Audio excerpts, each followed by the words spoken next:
America की जानिब से मुज़ाकरात की बातें और ईरान की जानिब से इसकी तरदीद के बाद ईरान ने 6 नई शराइत रख दी हैं। ये शराइत मानी जाएंगी तो फिर जंग बंदी होगी। इस बारे में आमिर रज़ा से बात करते हैं कि ये 6 नई शराइत कौन सी हैं। आमिर भाई, कुछ दिन पहले ईरान ने 3 शराइत रखी थी कि जंग बंदी करनी है तो ये 3 शराइत मानो। अब उन्होंने 6 शराइत रख दी हैं। अब अमेरिका क्या करेगा? देखिए, अभी अगर 4-5 दिन मज़ीद गुजरे तो 9 हो जाएंगी ये शराइत। देखिए, अब जंग ईरान की शराइत पर बंद होनी है। और ये बात मैं आपसे कह रहा था कि यहाँ से बचकर जाने के लिए अमेरिका को ईरान की शर्तें मंजूर करना आमिर पड़ेंगी। भाई, ये बात आपने 15 दिन पहले कही थी कि अमेरिका ईरान के पास टेबल पर आएगा, ईरान के पास आएगा, मुज़ाकरात घुटने के लिए आएगा। टेकेगा, मुज़ाकरात की बात करेगा और जो ईरान कहेगा वो शराइत मानेगा। ये देखिए, माननी पड़ेंगी, क्योंकि इसकी बड़ी वजह यह है कि बुरी तरह से फंस गया। अगर ईरान जो है ये ऐलान ना करता कि अगर आपने आपने हरमुज़ को खुलाने के लिए को हम पर हमला किया या हमारे पावर प्लांट्स जो हैं उनको तबाह किया, तो हम मिडल ईस्ट बशमूल इसराइल तमाम पावर प्लांट्स जो हैं उनको तबाह कर देंगे। बिल्कुल। ना सिर्फ तबाह करेंगे बल्कि डिसल्टेशन जो स्टेशंस हैं, हाँ जी, बिल्कुल। यानी वहाँ जहाँ साफ पे पानी के साफ प्लांट्स जो हैं। जहाँ नमक पानी में से निकाल कर उसको पीने के काबिल बनाया जाता है। ये बड़ी हैरत अंगेज़ बात है। मुझे भी इस बात का नहीं पता था। ये जब पासदारान इनकलाब ने किया तो मैंने कहा कि यार सर्च करूँ ये है क्या। देखें, मुत्तहिदा अरब अमारात, अगर मुत्तहिदा अरब अमारात में इन पानी की जो ज़ख़ीरा बनाने वाले वो प्लांट्स हैं, इनको अगर ना भी तबाह किया जाए, अगर वहाँ पे सिर्फ पावर प्लांट्स को तबाह कर दिया जाए, तब भी ये बंद हो जाएंगे। और आपको यानी पता है पूरे यानी पावर प्लांट्स बंद हो जाएंगे तो उनको बिजली की सप्लाई नहीं नहीं होगी। होगी और ख़त्म हो बिजली की सप्लाई नहीं होगी तो वो बंद हो जाएंगे। वो बंद होंगे तो पाइप्स के मुत्तहिदा ज़रिए अरब अमारात के लोग पानी को तरसना शुरू हो नहीं, जाएंगे। कब तरसेंगे। देखें, इस वक्त जो है मुत्तहिदा अरब अमारात के लोगों के पास पीने का साफ़ पानी के ज़ाहिर जो हैं वो 3 हफ्तों के हैं। 3 हफ्ते तक वो ठीक है। सर्वाइव करेंगे। इसके बाद आ जाएँ बहरीन। बहरीन का एक प्लांट वो तबाह कर चुका हुआ है पहले से। बाकी उसके काम कर रहे हैं और ये सारे के सारे आबने हुरमुज़ के साथ साथ हैं। सही। अच्छा, ये अगर तबाह होते हैं तो बहरीन के पास सिर्फ 3 दिन का पानी है। बहरीन अपना 80% पानी इन प्लांट से लेता है। सही। इसके बाद आ जाएँ कुवैत।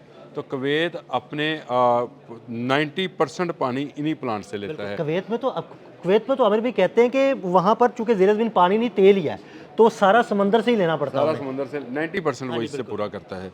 अब आ जाएँ इराक़ पे, तो इराक़ भी इसी तरह से है। फिर इसराइल पे आएँ तो इसराइल में भी यही सूरत हाल है कि वहाँ पर भी पावर प्लांट्स अगर बंद होते हैं तो पानी की किल्लत हो जाएगी।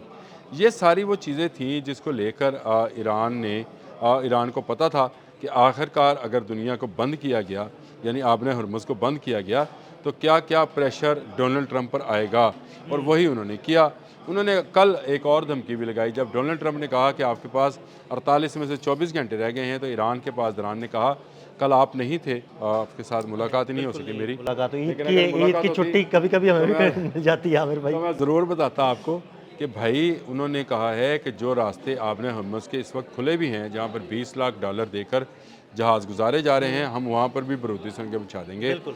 बारूदी सुरंगें बिछाने के लिए जापान ने एक शर्त आयद की, साफ़ करने के लिए एक शर्त आयद की है। जापान ने कहा है जी जंग रोकें, मैं बारूदी सुरंगें साफ़ करने का काम करता हूँ और ये अगले 6 माह तक जारी रहेगा। बिल्कुल। 6000 बारूदी सुरंगें हैं जिनको साफ़ करने का ईरान उसको 1 मिनट में साफ़ कर सकता है, क्योंकि ईरान के पास ईरान उसका को तो पता कंट्रोल है है। ना, उसका कंट्रोल ईरान के पास है। उसकी कंट्रोल, लोकेशंस, उसकी सारी चीज़ें उसके पास हैं। वो इसको जो है फौरी तौर पर जो है ख़त्म कर सकता है। लेकिन अगर कोई दूसरा मुल्क करना चाहेगा तो उसको एक तो ईरान की इजाज़त की ज़रूरत है, दूसरा वो साफ़ करने में 6 से 7 माह लेगा। जापान ने ये शर्त रखी कि जंग बंद करो। उसके बाद आबने हुरमुज़ अगर बंद होती है तो और भी जो तजारत है जो इस वक्त थोड़ी बहुत चल भी रही है, जिस तरह पाकिस्तान का हाँ कराची जी, जहाज़ आ बिल्कुल। गया था, ये भी जो है वो ख़त्म हो जाएगा। मामला जो है लेकर डोनाल्ड ट्रंप जो हैं वो झुके हैं। ये कोई मामूली बात नहीं है।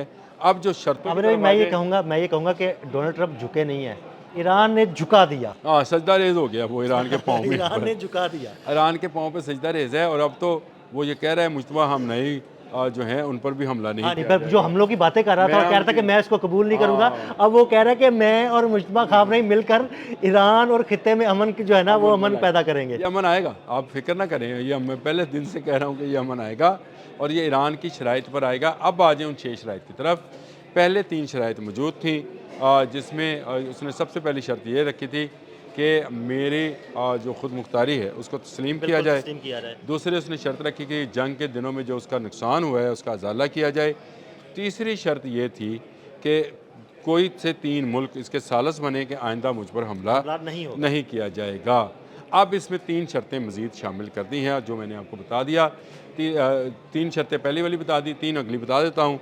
उसने कहा जी मैं अपना जौहरी प्रोग्राम जारी रखूँगा। आमिर भाई ये सबसे बड़ी बात है। उसने उसकी वजह बताई है। उन्होंने कहा कि क्योंकि इज़राइल अपना जौहरी प्रोग्राम या तो इज़राइल का रोल बैक करा दें, रोल बैक करा दे, मैं हम भी कर देते हैं। दूसरा उसने कहा है कि मैंने आपने हरमज़ के लिए जो नया कानून पास किया है वो लागू रहेगा। और वो मानना पड़ेगा, मुझे पैसे दोगे तो तभी जहाज अब गुजरेंगे। हर वेसल जो है वो $20 लाख देगा तो गुजरेगा, यानी 2 मिलियन उसको देगा तो गुजरेगा। अब आप ज़रा अंदाज़ा करें कि 3000 वेसल्स इस तरफ और कोई 7500 वेसल इस तरफ फंसे पड़े हैं। ये जब गुजरेंगे तो ये मेरा ख्याल है इस शर्त पर आकर यो अजाले वाली शर्त जो है इसके साथ जम हो जाएगी, ताकि ईरान अपने जो नुकसानात हैं उस पर किया जाए। और उसने फिर उसके बाद कहा कि इसके बाद आप मुझे ये बताएंगे कि जो मुझ पर पाबंदियाँ हैं वो ख़त्म कर दी गई हैं। अब ये इक़्तिसादी पाबंदियाँ हैं जिसमें ईरान अपना तेल सस्ते दामों बेच रहा था, वो फिर वो उसको महंगे दामों बेचेगा। ये शर्त भी आप देख लीजिएगा जम हो जाएगी। ये अभी दोबारा मैं आपको मशीन को बता रहा हूँ, ये भी जम हो जाएगी उसी शर्त के अंदर जिसमें जंग का अजाला होना है। और अगर ये शर्तें 6 ना मानी तो 3 मज़ीद शर्तें भी आएंगी, और वो 3 मज़ीद शर्तें उनमें फ़लस्तीन के लाखों की आज़ादी, मस्जिद अक्सा में मुसलमानों को नमाज़ पढ़ने की आज़ादी, ये भी शामिल होंगी। और 9वीं शर्त क्या होगी, ये भी एक मतलब अभी मेरे पास नहीं है इसकी मालूमात, लेकिन मैं आपको बताना ज़रूर चाहूँगा कि 9वीं शर्त जो है वो भी इस खत्ते के लिए अमन का एक पैगाम होगी। और शायद उसमें ये चीज़ शामिल कर दी जाए कि आइंदा जिन कंपनीज़ को भी मिडल ईस्ट में काम करने की इजाज़त दरकार होगी, ईरान से इजाज़त लेगा। वाह आमिर भाई, बड़ी ज़बरदस्त शर्त अगर ये लागू हो जाती है तो। ये लागू आ जाती है शर्त लागू है, अब तो लागू है, क्योंकि कोई कंपनी अब वापस नहीं आएगी। मैं आपको बता दूं, जिसको ये सेफ हेवन कहते थे, कंपनियां सोचेंगी आते हुए। कंपनीज आते हुए सोचेंगी कि ये उस वक्त तक सेफ है जब तक ईरान कहे कि ये महफूज है। बिल्कुल। अब आपको समझ आएगी जो मैं कह रहा हूँ कि कोई कंपनी उस वक्त तक जब तक और अगर ईरान किसी को कह देगा कि हाँ ठीक है अब आप यहाँ पे काम कर लो, तो फिर ईरान वहाँ पर मुस्तकबिल में कोई भी ऐसा हमला नहीं करेगा। मैं आपको 9वीं शर्त, इसीलिए मैंने कहा था कि मुझे इस पर मजीद काम करने दें। ईरानी बॉन्ड्स जारी किए जाएंगे जो ये कंपनीज खरीदेंगी, यानी एक तरह से शेयर्स जो हैं वो ख़रीदे जाएंगे, ईरान का मफादात उसमें शामिल होगा। ये अब मिडल ईस्ट वाले भूल जाएं कि ये इस तरह से यहूदियों और नसारा को लाकर, उनकी कंपनीज़ को लाकर मुसलमानों का माल जो है सस्ते दामों बेचेंगे चंद औरतों और चंद शराब के पैक्स के ऊपर। ये नहीं होने वाला। ये अब जो है मामला अब ईरान के हाथ में है। आपने शराइत से बात शुरू की थी, चलते चलते 6 से डोनाल्ड ट्रंप और नेतन्याहू मान जाओ, कहीं ये 10वीं शर्त आप लोगों के हुकूमत गिराने पे ना आ जाए। बिल्कुल, मैं ये कहता हूँ वो 10वीं शर्त आगे रजीम चेंज करे। ये 3 से 6 हुई और 6 से 9 होने में टाइम नहीं लगेगा। मैं आपको बता दूँ, जितने दिन गुजरते जाएंगे दुनिया उतने प्रेशर में आती चली जाएगी। आज बहरीन ने अक़वाम मुत्तहिदा से कहा है कि अक़वाम मुत्तहिदा जोर दे कि आबनाए हरमज़ खोल दे। क्या अक़वाम मुत्तहिदा ने अमेरिका से कहा था कि पीछे हट जाओ? बिल्कुल। अब आप मिन्नतें कर रहे हैं, पूरे का पूरा बहरीन आप अमेरिका को गिरवी रख चुके हैं अपनी ऐशी के लिए, और अब आप कह रहे हैं कि आपने हरमज़ पर दबाव डाला जाए ईरान के ऊपर। अगर ईरान पर जब इक़्तिसादी पाबंदियाँ लगाई जा रही थी तो अक़वाम मुत्तहिदा ने खुलवा दी थी? नहीं, बिल्कुल नहीं। जब ईरान पर हमला किया है इसराइल ने, तो क्या अक़वाम मुत्तहिदा ने हमला रोक सका? नहीं, बिल्कुल भी नहीं। अगर वो रोक नहीं सका तो वो भी ईरान भी नहीं तस्लीम करेगा। ये बात लिख रखिए। ये शर्तें 6 से 9 हुई हैं, 9 से 12 ना हो जाए, मुझे तो डर लगता है। बहुत शुक्रिया आमिर भाई जी। बिल्कुल मज़ीद अपडेट्स के लिए अदील अहमद और आमिर रज़ा को फॉलो करते रहिए। अब तक के लिए इजाज़त दीजिएगा। अल्लाह हाफ़िज़।